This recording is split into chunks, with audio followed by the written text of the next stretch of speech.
The warriors of the Adeptus Mechanicus fit a very important niche in the Warhammer 40K universe because they fulfill the grim darkness of a decaying civilization, but then at the same time they bring it up to speed with sci-fi and cybernetics. And that's what we're going to talk about today in another deep dive as we explore different units within the Adeptus Mechanicus, starting with the Skari infiltrators. The Adeptus Mechanicus relies on its hordes of cyborg warriors to march in the defense of the thousands of Forge worlds and AdMech holdings all throughout the galaxy. These Skari warriors can barely be considered sentient, as their minds are controlled by their tech priest overlords, and their actions and thoughts are almost never their own. And while this horrific command protocol is borderline slavery, for most of these robot warriors, their martial prowess increases exponentially. While a standard Imperial Guardsman would be held back by his human fears and limitations, the Skari have none of this. They are the purest sense of a human killing machine. Each warrior is filled with a zealot desire to slaughter the enemies of the Omnissiah and end the life of anything that would oppose the Adeptus Mechanicus' rule. This extreme passion for destruction is best illustrated by the elite unit within the Skari Legion known as the Skari Infiltrators. These cyborg assassins hunt down the foe with a determination and a drive unlike any other foot soldier in the Imperial Army. Even a battle-ready squad of Chaos Space Marines struggles to combat the Skari infiltrators as they are beset by power swords and taser goads that crackle brightly with killing force. Skari infiltrators are perhaps the most sinister of the Skari warrior clades for their neurostatic bombardment that robs their victims of their senses. When hunting, they emit a white noise that fills the visual, auditory, and even the olfactory spectrum with static, leaving their foes all but helpless before the killing begins. Tall and slender, Skari infiltrators pick their way across the battlefield with the stilted grace of a spearfisher bird. They were not always this way, however, for each Skarian is far from whole, not in spirit nor in body. As with their Ruststalker brethren, each Skarian was once a warrior of the Skari who, in the pursuance of the Cult Mechanicus agenda, was blasted limb from limb, extensively burned, or otherwise dismembered. During the data harvest at the battle's end, if these fallen were judged still fit to serve the Omnissiah, they are not incinerated, but instead taken back to the augmetic slabs. There they are given a new lease on life by the addition of slender but powerful metal limbs. Technically speaking, all the Magi biologists required to create a Skarian is a head, a torso, and some limb stubs, though a detachment from emotion and a knack of inspiring fear is vital for best results. An infiltrator can bypass enemy defenses with ease, though this ability owes nothing to stealth nor skill. Instead, it hinges upon the potency and the variety of the disturbing wavelengths that they broadcast from their dome helms or their jutting antennas. When the infiltrator approaches, their prey's every sensory apparatus is bombarded by overwhelming stimuli. Voxcasters howl with anguish feedback, while vidscreens crash with fizzling static. Yet this crippling assault is even more effective upon natural senses than artificial ones. Ears ring with cruel tinnitus, eyes water and turn red, and the taste of burnt metal fills their mouth. All the infiltrator's victims can do is try to remember how to breathe. As their prey collapses hands over bleeding ears and screwing shut bloodshot eyes, the Skari infiltrator simply walks into point-blank range and opens fire. These sensory assaults, though broad in spectrum, are calibrated precisely by the tech priest sanctioning the dispatch of these assassins. Those Skari sent to fight alongside the infiltrators are given no codes that transmute these frequencies and turn them into harmless songs. To them, the constant barrage of neurostatic coming from each domed helm is nothing more than a soft psalm to the Omnissiah's glory. For this reason, the infiltrators are seen as wise and holy heroes by Skari brethren, talismans against data corruption that fight a selfless war on the front lines. Only to the enemy is the truth revealed. There is little virtue left inside these merciless prowlers, and what personality remains is interested only in death. Now let's move on to one of my favorite units, the Onager dune crawlers. There is no engine of war like the dune crawler. They decimate the foes of the Skari while channeling great swaths of battlefield information to their masters high above. Squadrons of these versatile walkers cling to war in long columns that stalk forward in uncanny unison, clambering over shattered ruins and wading through toxic runoff without breaking stride. The enemies of the Cult Mechanicus have good reason to fear the dune crawler, for these ornate monsters are protected by overlapping force fields and bear some of the most destructive tank-portable weaponry the tech priest can devise. When battle is joined, the Onager dune crawlers fan out to form a gun line, and with each devastating fuselage of firepower, it proves the supremacy of the Omnissiah's legions beyond a doubt. When an Onager Dunecrawler is on the hunt, their scuttled-legged gait and bristling appendages make them seem like predatory insects with a mighty sting. These walker engines possess a daunting amount of firepower for their size. Their various armaments can blast apart squadrons of aircraft, punch holes through traitor battle engines, or atomize enemy commanders in a beam of blinding blue light. To the Skari, the dune crawler is no mere weapon, but a walking reliquary protected by the machine god himself. To the tech priest, it is little more than a tool of destruction, albeit one tempered in the fires of history. The Onager dune crawler owes its origin to the Mars Universal Land Engine.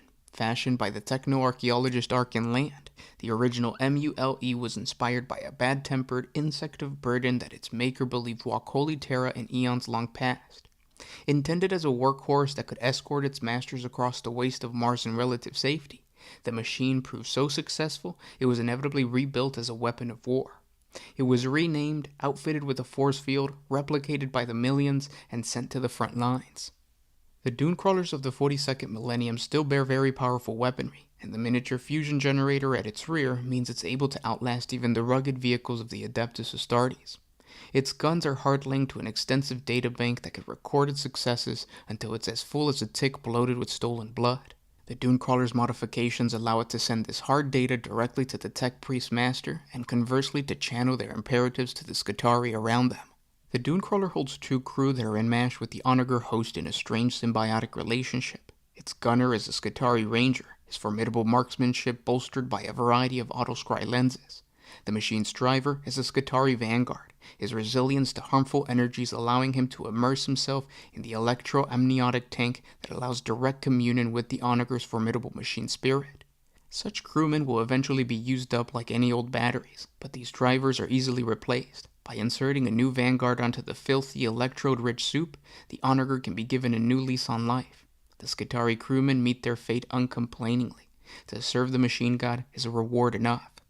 Because of their durability, dune crawler squadrons are a common sight in the Skari legions. To the pounding of hydraulic feet, they drive the foes of the Omnissiah before them. Dune crawlers typically serve as infantry support in a combined armed Skari maniples. But many Forge Worlds, particularly Lucius, are known to field great phalanx of the walkers. They are grouped together to unleash maximum firepower upon the foe. The standard Onager dune crawler design comes with an eradication beamer, a broad spectrum data tether, a force field, and a searchlight to look for those super thick earthcast Tau women. If the tech priest wants to, he could replace his eradication beamer with a twin-linked heavy phosphor blaster, a neutron laser, or the Icarus array. In my opinion, the Icarus array is the best weapon to equip the Onager dune crawler with. It's anti-aircraft weaponry. It is comprised of two twin-linked Icarus autocannons with Skyscrayer lenses, a Gatling rocket launcher that fires whole salvos of flak, and an armor-piercing missile launcher. Its combined firepower can shred entire squadrons of enemy flyers, or pretty much just about anything. Now let's look at the leadership of the Adeptus Mechanicus as we look at the Magos Dominus. Across the countless battlefields of the galaxy, there is one servant of the Omnissiah that is ever vigilant for the lost war treasures they can pluck from the corpses of the worlds that they conquer. Their minds boil hot with data, and their spines are bent under the immense weight of knowledge they have torn from unwilling victims. Despite their crooked appearance, these warrior magi are amongst the deadliest and most determined of all of the Omnissiah servants. It is the tech priest Dominus who see the armies of the unlightened as little more than specimens upon which they can demonstrate the supremacy of the machine god. Alien, heretic, and traitor alike are considered mere vermin, ready to be exterminated with the most advanced weaponry ever devised by man. During the Horus Heresy, the Magos Dominus was the master of the arts of the Ligo Cybernetica, a sect of the priesthood of Mars which was granted the right to create and control the battle automatons of the Imperium. This means that a Mago Dominus is not only responsible for the Skari legions, but also for the Electro Priest and Kataphron battle servitors that make up the Adeptus Mechanicus battle congregation. So powerful are these individuals that they are considered the shapers of destruction, the masters of the cult Mechanicus that can reduce entire worlds to ruin. They can command a city to be broken down until not a single rock-creep brick rests upon another, or order an entire race eradicated and expunged from the history books. Now these feats are not accomplished through diplomacy, but via the relentless and merciless application of firepower. The extreme power of the tech priest Dominus is bestowed only to those of the cult Mechanicus with a true talent for war, those who believe in the supremacy of the machine god and will prove it at every opportunity they get. Though they are likely to hail from the laboratories of a biologist as they are from the war halls of a Magi Militarum, each is an expert in weapon arcana. To them, the secrets of the battlefield are laid bare. Every bullet's ballistic trajectory, every last pack's current capacity, every battle engine's optimal firing solution, even the price of Dogecoin flickers in their mind's eye. They feast on raw data and cerebral stimulants, allowing them to coordinate frontline tactics and chant war psalms from their Vox arrays. To augment their own formidable weaponry, the contents of the vast vaults of the Forge Worlds are available to the Tech Priest Dominus. It allows them to carry war relics capable of extraordinary feats of destruction. And it's these powerful weapons of mass destruction and the control of the Skari Legion which makes most Magos Dominus forego a higher political power within the priesthood. Instead of pursuing the power that comes with controlling an entire Forge World, the Magos Dominus instead chooses to plead fealty to a Magos Prime, which is equivalent to a planetary governor within the Adeptus Mechanicus.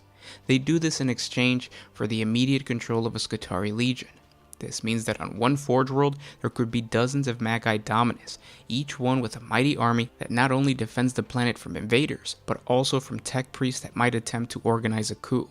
This shaky balance is juggled on every planet controlled by the priesthood, and it is the Tech Priest Dominus' job to protect the quest for knowledge first and foremost with fire and sword. On the battlefield, the Tech Priest Dominus is one of the deadliest warriors of the Omnissiah.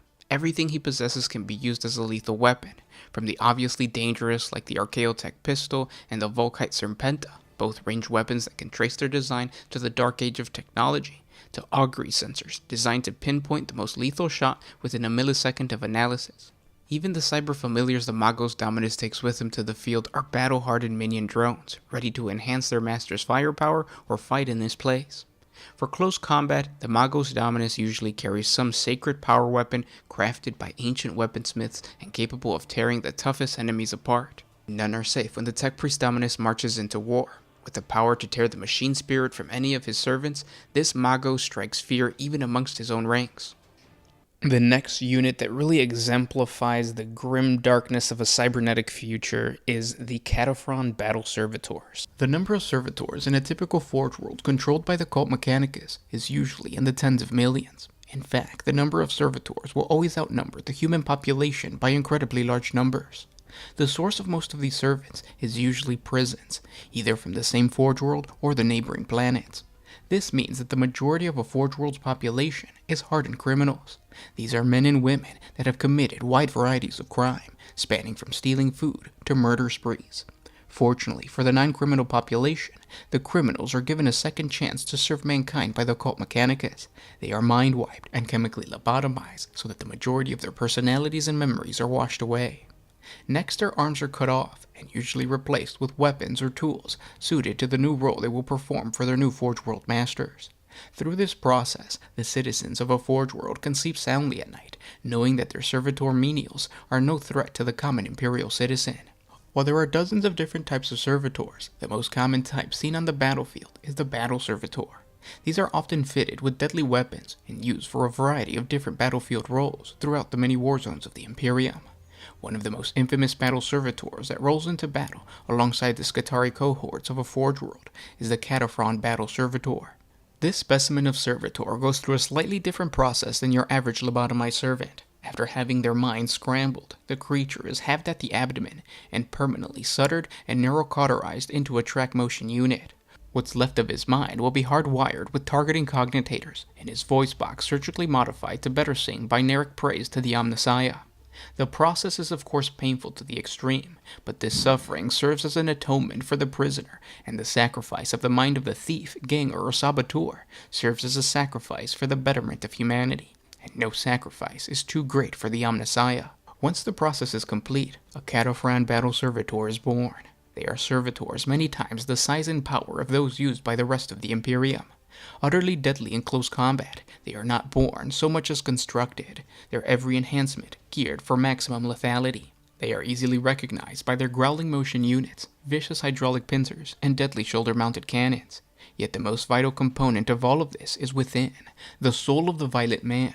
In the beginning, many of the fleshy components of servitors were vat-grown, but it was soon discovered that these artificial organics were unable to bond permanently with the hulking machinery of the Kataphron battle servitors. After some experimentation, it was found that the construct only works properly when centered around the soul of not just a living man, but a particularly violent one.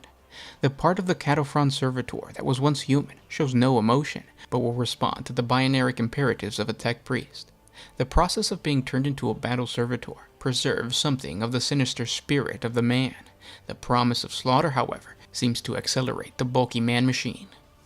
The Kataphron battle servitors can be divided into two major subtypes, the Breacher and the Destroyer. In battle, the Kataphron Breacher rumbles forwards at the command of his tech priest master, fulfilling the role of living shield and battering ram alike.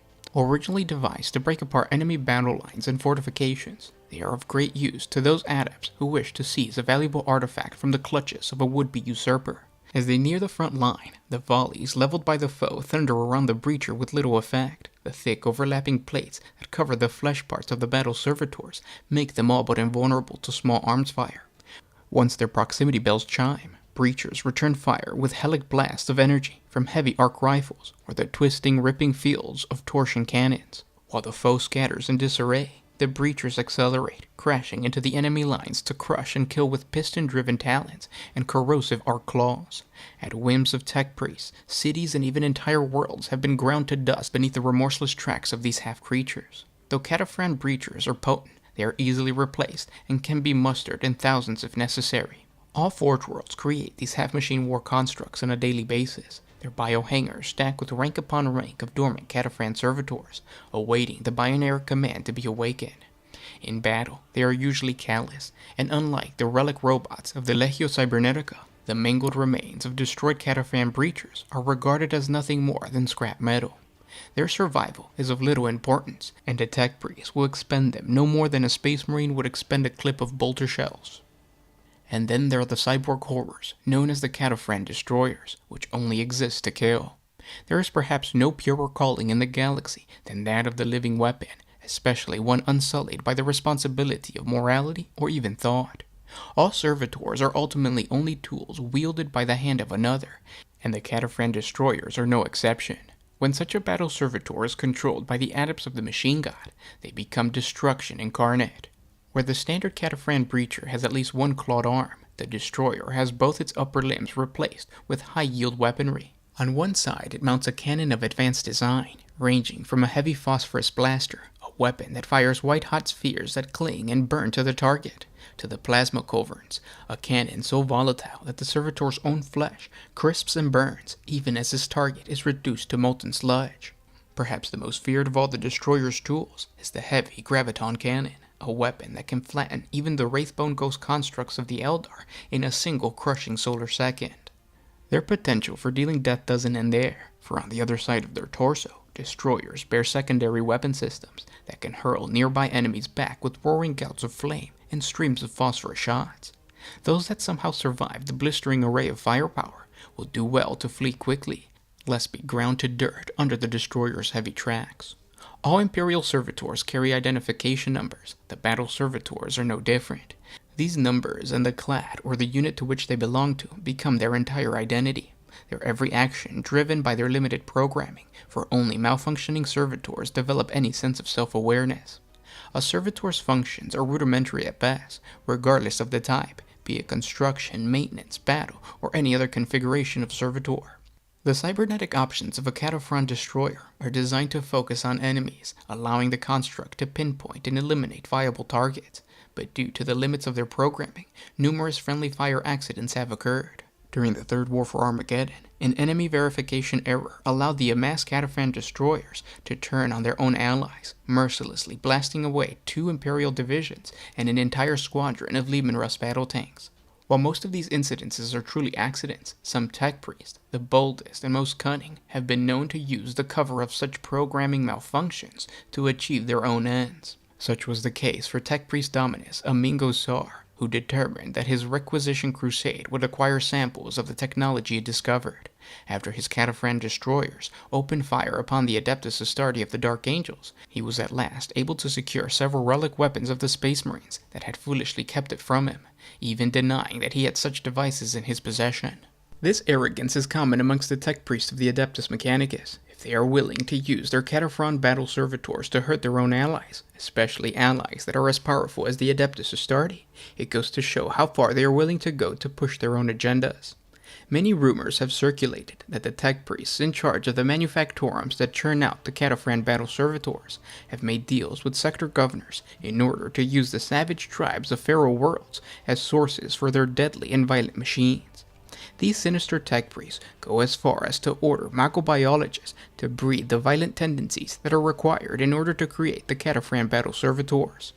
Unlike space marines and their recruitment worlds, who observe these tribes and allow a natural course of life to create future Astartes, the tech priests of the Adeptus Mechanicus force these human populations to murder each other in hopes of collecting the more violent stock. And even when the Magos use the incarcerated stock of other planets, they foment riots and allow the opportunity for prisoners to murder each other in order to find the most brutal criminals within the prison population. Some tech priests have tossed around the idea of using Ogrins as the core of a Kataphron servitor. Unfortunately, the docile nature of the abhumans prevented these experiments from going any further. The brutality that is displayed by the tech priests towards the creation of these servitors has been to blame for some of the Kataphron's supposed accidents. It is widely believed that a portion of the human soul is left within the Kataphron, and when the man-machine is able to bypass the tech priest's protocols, he enacts his revenge upon his masters. Although rare, this malfunction in the Kataphron is deadly, not only because the human stock within the machine body is a natural killer with a vendetta, but because the Kataphron servitors are one of the Admech's most deadliest weapons. Fighting alongside a servitor with that much firepower and that much pent-up anger is a catastrophe waiting to occur. The pure arrogance of the tech priests will forever forbid them from changing their ways. And lastly, I want to take a look at multiple units all built into one regiment that is very seldom seen within the Adeptus Mechanicus, the Centurio Ordinatus. Only an ignorant fool would underestimate the destructive capabilities of the Forge Worlds of the Imperium of Man. As devout worshippers of the Omnissiah and commanding with the authority of the Adeptus Mechanicus, these planets are no defenseless domains. On top of being able to call upon the devastating wrath of the Titan legions or the Skari armies, a Forge World can request the assistance of the mighty Centurio Ordinatus. This ancient division of the Adeptus Mechanicus is responsible for developing, maintaining, and operating the holy war machines known as Ordinati, or the singular Ordinatus. These are the ancient weapon batteries of the Mechanicum, capable of unleashing such destructive powers that they can burn entire hive cities to the ground, or reduce fortresses to rubble. This classification of weapon is extremely unique, as each Ordinatus was created by an individual Forge World for a very specific battlefield role. Some of these weapons of mass destruction date back to the Age of Strife, when Mars was an independent human empire ruled by the power-hungry tech priests of the ancient Admech. The long and glorious history of the Centurio Ordinatus is why so many of the weapons under their care have such a lack of similarity. Many of these weapons were so specialized that they only fired once and then had been stored away and venerated by the tech priests that take care of them. The inner classification of the Centurio Ordinatus is a mystery to many, but the few details that can be ascertained demonstrate that there are two major classes: the Ordinatus Primaris, whose firepower often outstrips those of a Titan. This class is truly colossal, unique, and unreplicable. And then there's the lesser, but still gargantuan and deadly Ordinatus Minoris subclasses. The Minoris were most commonly used at the height of the Great Crusade, but are now only within reach of the most potent Forge Worlds, who are able to construct these earth-shattering weapons in extremely limited numbers. When deployed on the battlefield, the Ordinati are renowned for their relentless advance towards the enemy, trailing havoc and destruction in their wake. Ordinati are powered by immense plasma generators, which drive the tracks and energize their weapon systems. These are very volatile, and if the Ordinatus is destroyed, they will explode spectacularly in a massive ball of roiling plasma. Most Ordinati are protected by a massive energy shield, known as a dispersion field. Projectiles and energy bolts deflect harmlessly away from this crackling dome of power, leaving the Ordinatus unscathed. Unfortunately, the dispersion field requires tremendous amounts of power and will eventually overload its generators. This means that what starts out as a near impenetrable force field gradually weakens as the battle progresses, letting more and more enemy fire through. The shield also affords the Ordinatus some psychic protection, in much the same way that a void shield does so for an Imperial starship. One of the Imperium's most ancient Ordinatus was known as the Ordinatus Mars. This Ordinatus was created at the outset of the Horus Heresy, during the Mechanicum Civil War known as the Schism of Mars. It was created by the Loyalist Mechanicus forces to overcome the problem of assaulting the Dark Mechanicus Forge city, known as Castellum Jericho. This formidable citadel boasted walls half a mile thick and was protected by a mysterious archaeotech device known as the Vortex Field Generator. The central bastion was constructed from the hardest metal alloy known to humanity and could withstand any amount of pounding by the Imperium's foremost siege masters. The Ordinatus Mars utilized a unique technology known as a sonic disruptor to produce sound waves which resonated across the battlefield, crumbling the walls of the formidable citadel to dust as they were shook apart. Since then, a sonic disruptor has become one of the most popular weapons to mount on an Ordinatus. The frequency of sound used by this weapon ravages those who fall victim to it, from a supersonic rumbling that tears buildings apart to a supersonic squall that pierces the eardrums and flays skin from flesh, much like my voice. The sonic disruptor scales these frequencies up and down repeatedly, causing a blast of sonic energy that rolls forward like a force wave from a massive conventional explosion. Hiding in cover is of little use, since wood and rubble are just blown apart, and walls simply amplify the sonic wave if they are not shattered. Even the weighty armor of a titan or the reinforced buttresses of a stronghold provide little protection against the wrath of a sonic disruptor.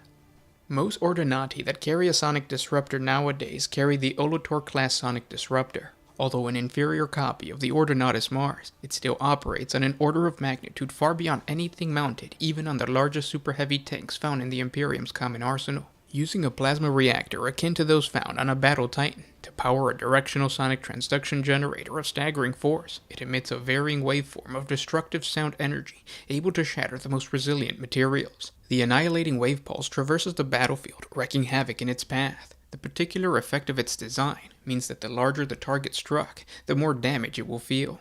This minor sonic destructor is usually the main weapon of the Ordinatus Minoris, known as an Ordinatus Olotor. On top of having this destructive weapon, this Ordinatus Minoris also carries a trio of Volkite culverins. This is a class of powerful thermal ray weapons whose technology is pre-imperial in origin and dates back to the Age of Strife. 3 of these deadly Ordinatus Minoris platforms were given over to the War Master Horus at the behest of the renegade Forge World of Zan II.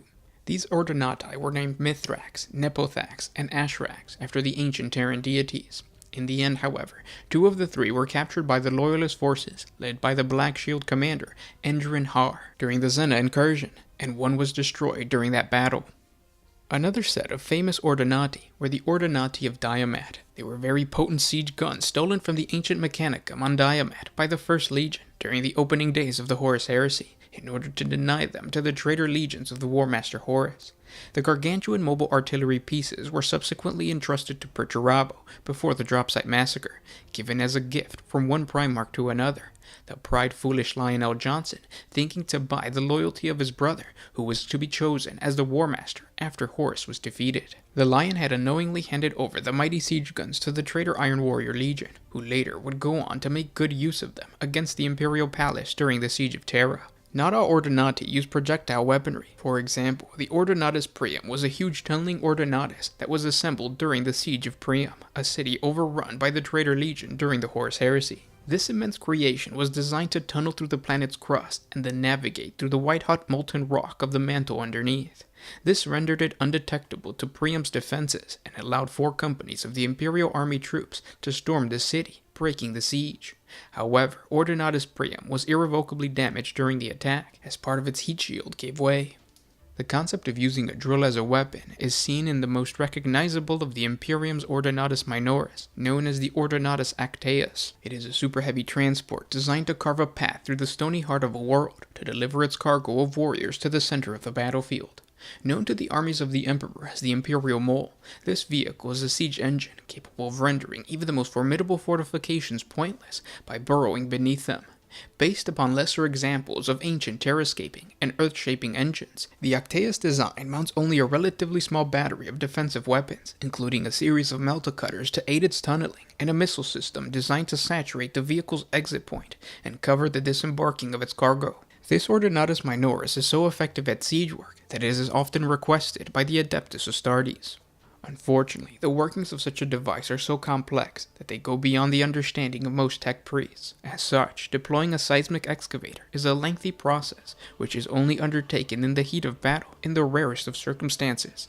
More often, the macro drill is deployed solar days or weeks before a battle from a stationary launch platform, located at a great distance from its eventual target.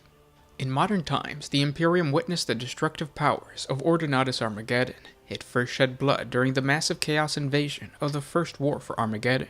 Khorne Banelords, a group of demon engines deployed for the chaos assault upon Armageddon, were instrumental in the destruction of many cities, but the genius of an Adeptus Mechanicus tech brace, Geronimus Underson, devised an Ordinatus as a defense against the marauding war machines. Underson mounted a massive starship weapon onto a land-bound chassis, giving the Imperial forces an immense war machine powerful enough to destroy even the largest and most heavily armored foes. This idea was by no means original. It followed the concept behind the famous Squad Titan killer known as the Cyclops, and also the Ordinatus Olanor. In the ensuing Battle of Tartarus Hive, Ordinatus Armageddon destroyed no less than 4 Chaos Titans and 2 detachments of demon engines.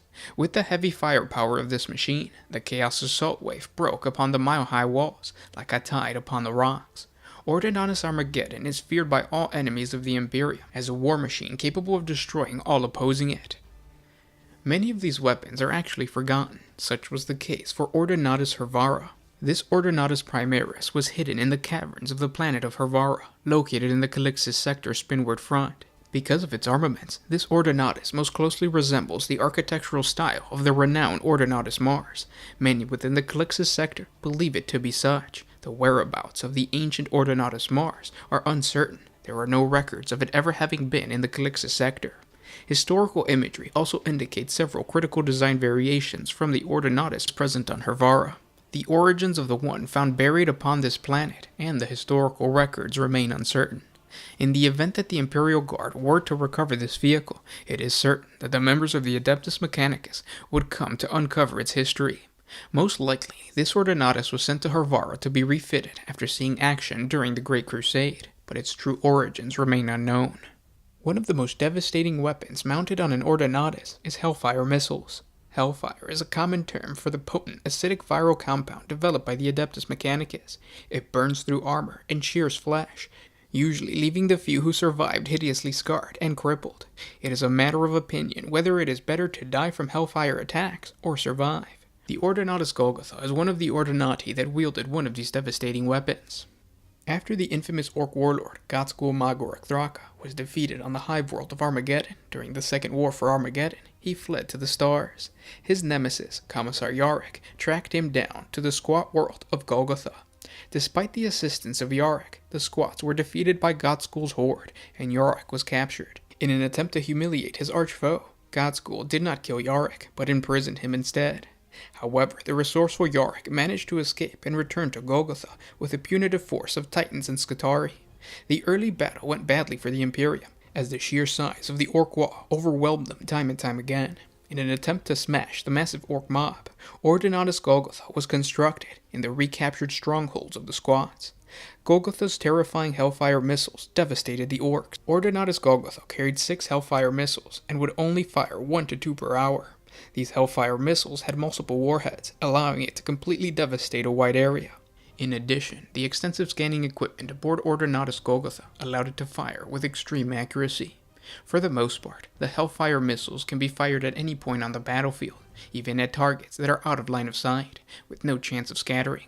Unlike normal indicator barrages, there is no need for friendly troops to spot the accurate launch of a Hellfire missile. Nearby enemy units attacked by this horrendous weapon may be panicked by the agonizing screams of their comrades as their flesh burns away and their bones melt.